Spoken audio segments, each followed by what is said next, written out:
ಮದುವೆ ವಿಷಯ ಪ್ರಸ್ತಾಪ ಮಾಡಿದ ತಕ್ಷಣ ನೀನು ಮುದ್ದಾದ ಮುಖ ಕೆಡಿಸ್ತೀಯಲ್ಲ, ಯಾಕೆ? ಮದ್ವೆ ಅಂದ್ರೆ ಇಷ್ಟ ಇಲ್ವಾ? ಹೆಣ್ಣಿಗೆ ಮದುವೆ ಅನ್ನೋದು ಒಂದು ಬಂಧನ ಇದ್ದ ಹಾಗೆ, ಯೌವನವನ್ನ ಹಾಳು ಮಾಡುವ ಕ್ರೀಡೆ. ಒಟ್ಟಿನಲ್ಲಿ ಹೇಳಬೇಕಂದ್ರೆ ಮದುವೆ ಅಂದ್ರೆ ನನಗೆ ಇಷ್ಟನೇ ಇಲ್ಲ. ಅಯ್ಯೋ, ನೀನು ಮಾತು ಕೇಳಿದ್ರೆ ನನಗೆ ಯಾಕೋ ತುಂಬಾ ಅಸಹ್ಯವಾಗ್ತಾ ಇದೆ. ಯಾಕೆಂದ್ರೆ ಹಿರಿಯರ ವಾಣಿಯನ್ನು ನೀನು ಕೇಳಿಲ್ವೇನೆ? ಹೆಣ್ಣಿಗೆ ಮದುವೆ ಮಕ್ಕಳನ್ನೇ ಒಂದು ಮುಕ್ತಿ ಇದ್ದ ಹಾಗೆ, ಮದುವೆ ಆಗಲಾರ್ದ ಹೆಣ್ಣಿಗೆ ಮಹಾ ರೋಗಿ ಅಂತ ಕಾಣ್ತಾರಮ್ಮ ಈ ನಮ್ಮ ಪ್ರಪಂಚದಲ್ಲಿ. ಓ ಮಾತಿ ಮಹಾದೇವಿ, ಸಾಕ್ ಮಾಡಿ ಇನ್ನ ರಗಳೇನ ಮಾತಿತ್ತಿದ್ರೆ ಸಾಕು. ವೇದಾಂತವನ್ನೇ ಶುರು ಮಾಡಿಬಿಡ್ತೀಯಲ್ಲ, ಅವೆಲ್ಲ ಮದುವೆಗೆ ಮುಂಚೆ ನಿನ್ನ ಪಾಲಿಗೆ ಇರ್ಲಿ. ಮದುವೆ ಬೇಡ ಅನ್ನೋಳು ಮಧ್ಯಕ್ಕೆ ಪ್ರೇತಮನ ಚಕಂದ ಹೊಡ್ತೀಯಾ? ನಾನು ಪ್ರೀತಿ ಮಾಡುದು ಮದುವೆ ಮಾಡ್ಕೊಳ್ಳೋದಕ್ಕಾಗಿ ಇಲ್ಲ, ಮಜಾ ಮಾಡೋದಕ್ಕಾಗಿ. ಹರಿಯುವ ನೀರನ್ನು ಕಂಡು ನೋಡಿ ಸಂತೋಷ ಪಡಬಾರ್ದು. ಬಾಯಿ ಅರಿಕೆ ಆದಾಗ ಆ ನೀರನ್ನು ಕುಡಿದು ದಾಹವನ್ನು ನಿಂಗಿಸ್ಕೊಳ್ಬೇಕು. ಅದೇ ರೀತಿ ಮೈಯಲ್ಲಿ ಯೌವನವಿರುವಾಗ ಹಾಳು ಮಾಡ್ಕೊಳ್ಬಾರ್ದು. ಮಜಾ ಮಜಾ ಮಾಡ್ಬೇಕು. ಛೇ, ಇತ್ತಿತ್ತಲಾಗಿ ನಿನ್ನ ಮಾತು ಕೇಳಿದ್ರೆ ನನ್ಗೆ ಯಾಕೋ ಸರಿ ಕಾಣ್ತಾ ಇಲ್ಲ. ಏನು ನನ್ನ ಗೆಳತಿ ಅಂತ ತೆಗೆದುಕೊಂಡು 4 ಉಪದೇಶದ ಮಾತನ್ನು ಹೇಳ್ತಾ ಇದ್ದೀನಿ. ಇದೇ ರೀತಿ ಮುಂದುವರಿತಾ ಹೋದ್ರೆ ನಿನ್ನ ಬಾಳು ಕೊನೆಗೆ ಮಣ್ಣಾಗೋದು ಎಚ್ಚರವಾಗಿರು. ಎಚ್ಚರದ ಉಪದೇಶದಲ್ಲಿ ನನ್ನನ್ನು ತುಚ್ಛವಾಗಿ ಕಾಣ್ತಾ ಇದೆಯಲ್ಲ, ಮತ್ತೆ ನೀನು ಸೋದರ ಭಾವನೆನ ಪ್ರೀತಿ ಮಾಡ್ತಾ ಇಲ್ವಾ? ಅದು ತಪ್ಪಲ್ವಾ? ಖಂಡಿತ ಅಲ್ಲ. ನಾನು ಪ್ರೀತಿ ಮಾಡಿರುತ್ತಿರುವ ಮಂಜು ಮಾಮ ಬೇರೆ ಯಾರು ಅಲ್ಲ, ನನ್ನ ಸೋದರ ಮಾವ. ಅಂದ್ರೆ ನನ್ನ ತಂದೆ ತಂಗಿ ಮಗ. ನಮ್ಮ ಅತ್ತೆ ಸಾಯುವಾಗ ನಮ್ಮ ಅಪ್ಪನ ಹತ್ರ ಒಂದು ಮಾತು ಇಟ್ಕೊಂಡಿದ್ರಂತೆ. ಅಣ್ಣ, ನಾನಂತೂ ಬಡವಿ, ನೀನು ಕೊಟ್ಟ ಮನೆಗೆ ಹೋಗಿದ್ದೇನೆ. ನಾನು ಸತ್ತ ಮೇಲೆ ನನ್ನ ಮಗ ಅನಾಥನಾಗಿ ಹೋಗ್ತಾನೆ. ನಿನಗೂ ಹೇಗೂ ಗಂಡು ಮಕ್ಕಳಿಲ್ಲ. ನನ್ನ ಮಗನನ್ನೇ ನೀನು ದತ್ತಕ್ಕೆ ತೆಗೆದುಕೊಂಡು ಮುಂದೆ ವಿದ್ಯೆ ಕಲಿಸಿ ಬುದ್ಧಿವಂತನನ್ನಾಗಿ ಮಾಡಿ ನಿನ್ನ ಮಗಳನ್ನು ನನ್ನ ಮಗನಿಗೆ ಕೊಟ್ಟು ಮದುವೆ ಮಾಡು ಅಂತ ನನ್ನ ತಂದೆ ಹತ್ರ ವಚನ ತೆಗೆದುಕೊಂಡಿದ್ರಂತೆ. ಆ ವಚನ ಪಾಲಿಸೋಕೋಸ್ಕರ ನನಗೆ ಮದುವೆ ಮಾಡ್ತಾ ಇದ್ದಾರೆ. ಇದರಲ್ಲಿ ತಪ್ಪೇನೇ ಇದೆ? ತಪ್ಪು ನಿಂದಲ್ಲ, ನಿನ್ ಜೋಡಿ ಮಾತನಾಡ್ತಿದ್ದೀನಲ್ಲ, ತಪ್ಪು ನಂದು. ಸರಿ, ನನಗೆ ಹೊತ್ತಾಗ್ತಾ ಇದೆ, ನಾನ್ ಲೈಬ್ರರಿಗೆ ಹೋಗ್ಬೇಕು. ನಾನೇನ್ ಹೋಗಿ ಬರ್ತೀನಿ. ಮಾತಿನ ಭರದಲ್ಲಿ ಬಂದು ವಿಷಯ ಹೇಳೋದನ್ನ ಮರ್ತ್ಬಿಟ್ಟಿದೆ. ನಾಳೆ ನನ್ನ ನಿಶ್ಚಯ ಕಾರಣ ಇದೆ, ನೀನ್ ತಪ್ಪದೇ ಬರ್ಬೇಕು. ಅಯ್ಯೋ, ಅಂತ ಶುಭ ಸಂದರ್ಭಕ್ಕೆ ನಾನಿಲ್ಲ ಅಂತ ಹೇಳ್ತೀನ? ಖಂಡಿತವಾಗ್ಲೂ ಬಂದೇ ಬರ್ತೀನಿ. ನಾನಿನ್ ಹೋಗಿ ಬರ್ಲಾ? ಆಯ್ತು, ಬಾಯ್ ಬಾಯ್.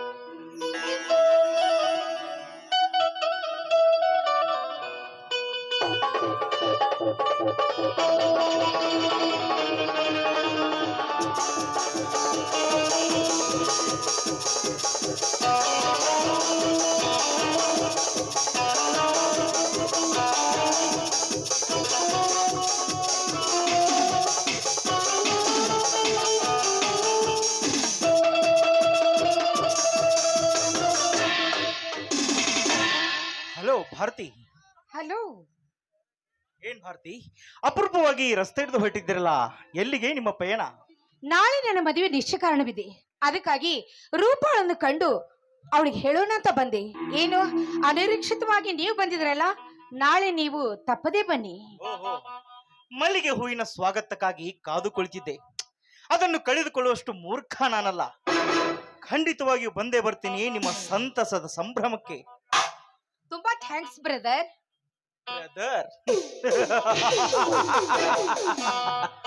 ಏ ಭಾರತಿ, ಈ ನಿನ್ನ ಬಾಯಿಂದ ಬರೋ ಬ್ರದರ್ ಎಂಬ ಪದ ನನಗೆ ಶೋಭೆ ತರಲಾರದು.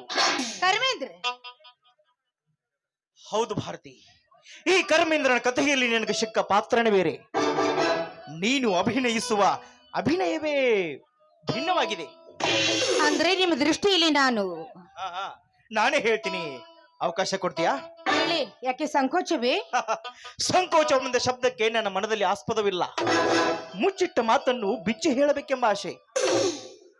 ನೀತಿಯ ಮಾತಾದ್ರೆ ಮೆಚ್ಕೊಳ್ತೀನಿ, ತುಚ್ಛತನದ ಕಾರ್ಯ ಆದ್ರೆ ನಿರಾಕರಿಸ್ತೀನಿ.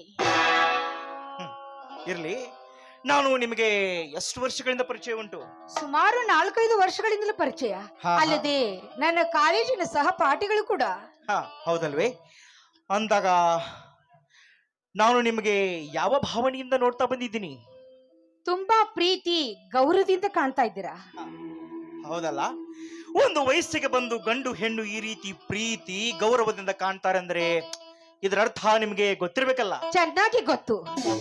ಇಲ್ಲಿಯವರೆಗೂ ನೀವು ನನ್ನನ್ನು ತಂಗಿ ಅಂತ ತಿಳಿದುಕೊಂಡದಕ್ಕೆ ತುಂಬಾ ಥ್ಯಾಂಕ್ಸ್. ಬರ್ತೀನಿ. ನಿಲ್ಲು ಭಾರತಿ. ಹುಲಿ ಎಂದಾದರೂ ಜಿಂಕೆಯನ್ನು ತನ್ನ ತಂಗಿ ಎಂದು ತಿಳಿದುಕೊಳ್ಳಬಹುದೇ? ಮುಂಗಸಿ ಎಂದಾದರೂ ಹಾವಿನ ಸ್ನೇಹ ಮಾಡಬಹುದೇ? ಏ ಭಾರತಿ, ವ್ಯರ್ಥದ ಮಾತುಗಳನ್ನ ಮಾತನಾಡಿ ನನ್ನ ಪಿತ್ತ ನೆತ್ತಿಗೆರಿಸಬೇಡ. ನೋಡು, ಈ ಕರ್ಮೇಂದ್ರ ಹಠ ತೊಟ್ರೆ ನಿನ್ನ ಜೀವನ ಚಕ್ರ ವಿಫಲವಾಗೋದ್ರಲ್ಲಿ ಸಂದೇಹವೇ ಇಲ್ಲ. ಜೀವನದಲ್ಲಿ ಇಂಥ ಮಾತುಗಳನ್ನು ಸಾಕಷ್ಟು ಜನ ಕೇಳಿದ್ದೇನೆ. ಇದೇನು ನನಗೆ ಹೊಸದಲ್ಲ. ನಿನ್ನನ್ನೇ ನಂಬಿ ಪ್ರೀತಿ ಮಾಡೋಳು ಕೊರಳಿಗೆ ತಾಳಿ ಕಟ್ಟಿ ಮದುವೆ ಮಾಡಿಕೊಳ್ಳಿ. ನಾನು ಪ್ರೀತಿ ಪ್ರೇಮ ಮಾಡಬೇಕೆಂದ ರೂಪಳೊಂದಿಗೆ ಮದುವೆ ಮಾಡ್ಕೋದೋಸ್ಕರ ಈ ರೀತಿ ಪ್ರೀತಿ ಪ್ರೇಮ ಮಾಡ್ತಾ ಇಲ್ಲ. ಪ್ರೀತಿ ಪ್ರೇಮ ಎಂಬ ನಾಟಕ ಮಾಡಿ ಮಧ್ಯದಲ್ಲಿಯೇ ಕೈ ಬಿಟ್ಟು ಬಿಡ್ತೀನಿ. ಇಲ್ಲಿ ತೋರ್ತದೆ ನಿನ್ನ ಸ್ವಾರ್ಥ ಬುದ್ಧಿ ಎಂಥದ್ದು ಅಂತ. ನಿನ್ನನ್ನು ಪ್ರೀತಿ ಮಾಡುವ ಹೆಣ್ಣಿನ ಕೊರಳಿಗೆ ತಾಳಿ ಕಟ್ಟಲಾರದವರು ನಿನ್ನನ್ನು ವೈರಿ ತರಹ ನೋಡ್ತಾ ಇರುವ ಈ ಹೆಣ್ಣಿಗೆ ತಾಳಿ ಕಟ್ತೀರಂತ ಏನ್ ಗ್ಯಾರಂಟಿ? ಏ ಭಾರತಿ, ಯಾಕೆ ನನ್ನ ಮೇಲೆ ನಂಬಿಕೆ ಇಲ್ವೇ? I am sorry mister Karmendra. ಜೀವಂತವಾಗಿರುವ ದೇವರ ರೂಪದ ಮಾನವರಿಗೆ ಹಾಲು ಕುಡಿಸುತ್ತೀನಿ ವಿನಃ ಹಾವಿಗೆ ಹಾಲು ಕುಡಿಸಿ ಕಚ್ಚಿಸಿಕೊಳ್ಳಷ್ಟು ಮೂರ್ಖಳು ನಾನಲ್ಲ. ಏ ಭಾರತಿ, ಗರ್ವದಿಂದ ಈ ರೀತಿ ಕರ್ಮೇಂದ್ರನು ಮೂರ್ಖನೆಂದು ಭಾವಿಸಿದರೆ ಅದರ ಪರಿಣಾಮ ನೆಟ್ಟಿಗಿರ್ಲಿಕ್ಕೆ ನೋಡು. ಏನಾಗುತ್ತೆ? ಏನಾಗತ್ತಾ? ಯೌವನದ ಈ ಮುದ್ದು ಮುಖದ ಹೆಣ್ಣನ್ನು ಯಾರು ಕಾಣದಂತೆ ಹೊತ್ತುಕೊಂಡು ಹೋಗಿ ನನ್ನ ಕಾಮದ ತೃಷೆಯನ್ನು ತೀರಿಸಿಕೊಳ್ಬೇಕಾಗುತ್ತೆ. ಕರಿಮೇಂದ್ರ, ಇನ್ನೊಂದು ಸಲ ಈ ಶಬ್ದಗಳನ್ನು ಮಾತನಾಡಿದ್ದಾದ್ರೆ ನಿನ್ನ ನಾಲಿಗೆಯನ್ನು ಕತ್ತರಿಸಿಬಿಟ್ಟೇನು.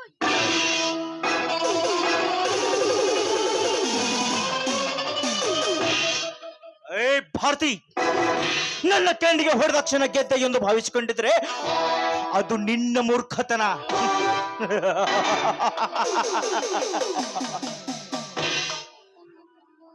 ಪ್ರಾಣವನ್ನೇ ಕಿತ್ತುಕೊಂಡು ಹೋದ ಯಮನ ವಿರುದ್ಧ ಹೋರಾಡಿ ಪ್ರಾಣವನ್ನೇ ಮತ್ತೆ ಮರುಳಿ ಪಡೆಯಬಹುದು.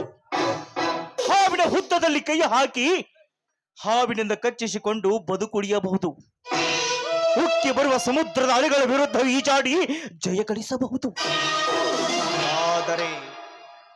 ಆದರೆ ಈ ಕರ್ಮೇಂದ್ರ ಒಮ್ಮೆ ಕಣ್ಣಿಟ್ಟ ಹೆಣ್ಣು ಬದುಕಿರೋದು ಸಾಧ್ಯನಿಲ್ಲ. ಅವಳು ಬದುಕಿದರೆ ಅವಳ ಕಥೆ ಕರ್ಮದ ಕಥೆಯಾಗುವುದರಲ್ಲಿ ಸಂದೇಹವೇ ಇಲ್ಲ. ಓಹೋ, hello Roopa? Mister Karmendra. Hello Roopa. ಏನ್ರಿ ದಾರಿಯಲ್ಲಿ ನಿಂತು ಏನೋ ಘನವಾದ ವಿಚಾರವನ್ನ ಮಾಡ್ತಾ ಇದ್ದೀರಾ? ಏನಿಲ್ಲ, ಏನೋ ನೀನು ಬರೋ ವಿಷಯ ತಿಳಿಯಿತು, ಅದಕ್ಕಾಗಿ 1 ಗಂಟೆಯಿಂದ ನಿಮಗೋಸ್ಕರ ದಾರಿ ಕಾಯ್ತಾ ನಿಂತಿದ್ದೀನಿ. ಓಹೋ, ನನ್ನ ಮೇಲೆ ನಿಮಗೆ ಅಷ್ಟೊಂದು ಪ್ರೀತಿನಾ? ರೂಪಾ, ಸೂರ್ಯ ಚಂದ್ರಗಳಿಲ್ಲದೆ ಈ ಜಗತ್ತು ಬದುಕಲು ಸಾಧ್ಯನಾ? ಇಲ್ಲ ತಾನೆ? ಅದೇ ರೀತಿ ನನ್ನ ಮೈಯಲ್ಲಿ ಹರಿಯುತ್ತಿರುವ ರಕ್ತದ ಪ್ರತಿಯೊಂದು ಕಣಕಣಗಳಲ್ಲಿಯೂ ನಿನ್ನೆ ತುಂಬಿಕೊಂಡಿರುವೆ. ಇಷ್ಟರ ಮಟ್ಟಿಗೆ ಅರ್ಥ ಮಾಡ್ಕೋ, ನಾನು ನಿನ್ನನ್ನು ಎಷ್ಟು ಪ್ರೀತಿ ಮಾಡ್ತಾ ಇದ್ದೀನಿ ಅಂತ.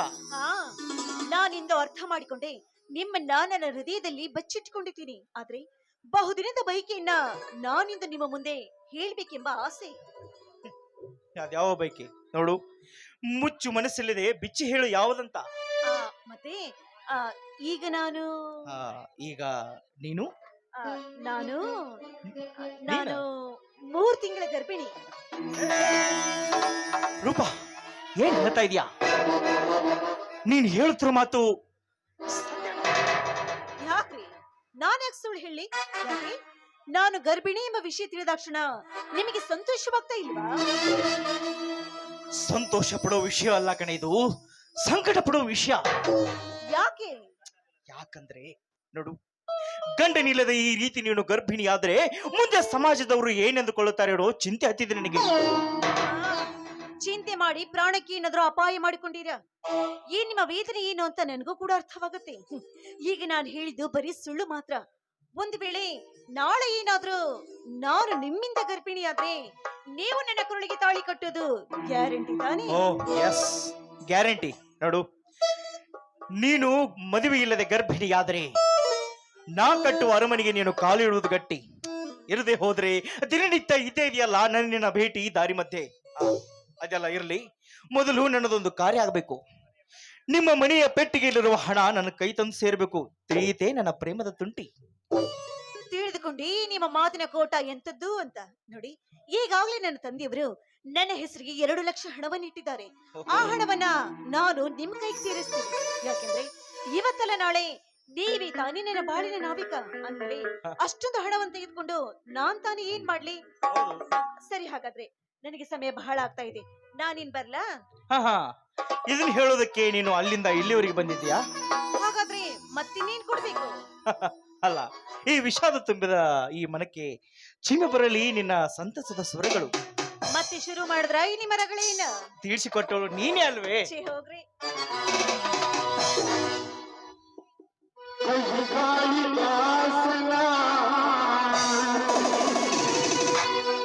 ಓ ನನ್ನ ಶಾಪಂಬಲೆ,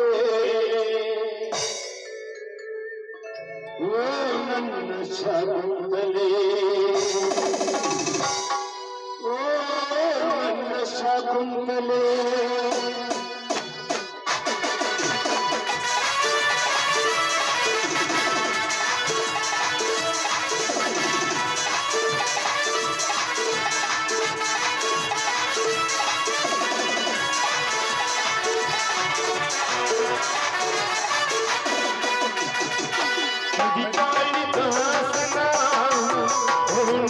ಶಾಕುಂತಲೆ ಕೈಕಾಳಿದಾಸನ, ಓ ನನ್ನ ಶಾಕುಂತಲೆ, ಓ ನನ್ನ ಶಾಕುಂತಲೆ, ಓ ನನ್ನ ಶಾಕುಂತಲೆ ಕೈಕಾಳಿದಾಸನ, ಓ ನನ್ನ ಶಾಕುಂತಲೆ, ಓ ನನ್ನ ಶಾಕುಂತಲೆ, ಓ ನನ್ನ ಶಾಕುಂತಲೆ.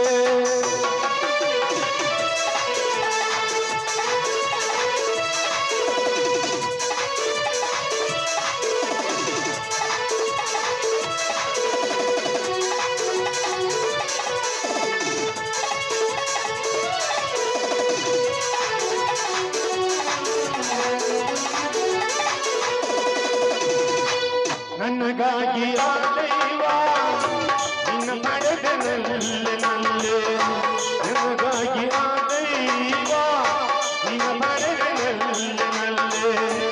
ಈ ಜೀವ ನಿನಗಾಗಿ, ಈ ಹೃದಯ ನಿನಗಾಗಿ, ಈ ಜೀವ ನಿನಗಾಗಿ, ಈ ಹೃದಯ ನಿನಗಾಗಿ. propose, but God is dispropose. ಕವಿ ಕಾಳಿದಾಸನ, ಓ ನನ್ನ ಶಾಕುಂತಲೆ, ಕವಿ ಕಾಳಿದಾಸನ, ಓ ನನ್ನ ಶಾಕುಂತಲೆ, ಓ ನನ್ನ ಶಾಕುಂತಲೆ, ಓ ನನ್ನ ಶಾಕುಂತಲೆ.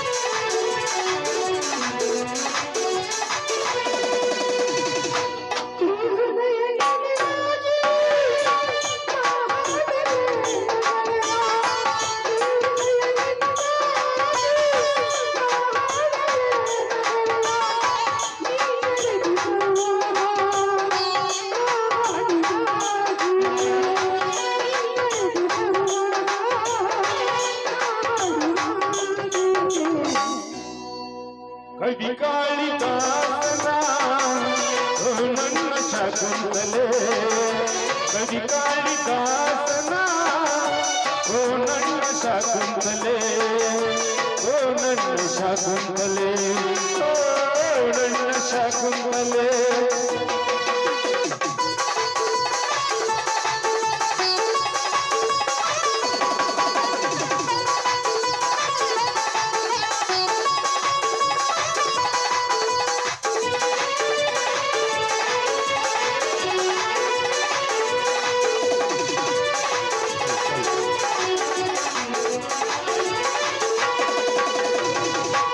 ಹೇಲೂರ ಮಾಲೆಯಂತೆ ನೀ ನಡೆದು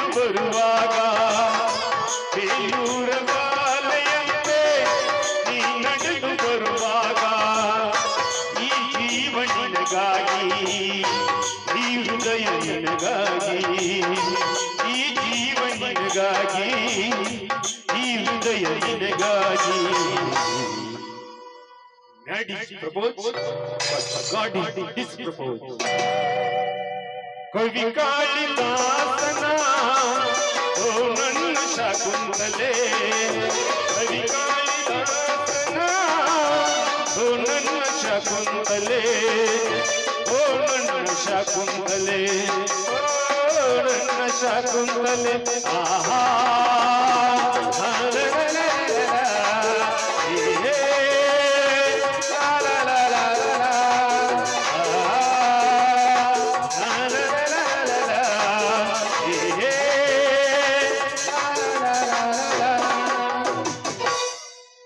ಸರಿ ನಾನು ಬರ್ಲಾ? ಓಕೆ, ಹೋಗಿ ಬರ್ತೀಯಾ? ಬಾಯ್ ಬಾಯ್.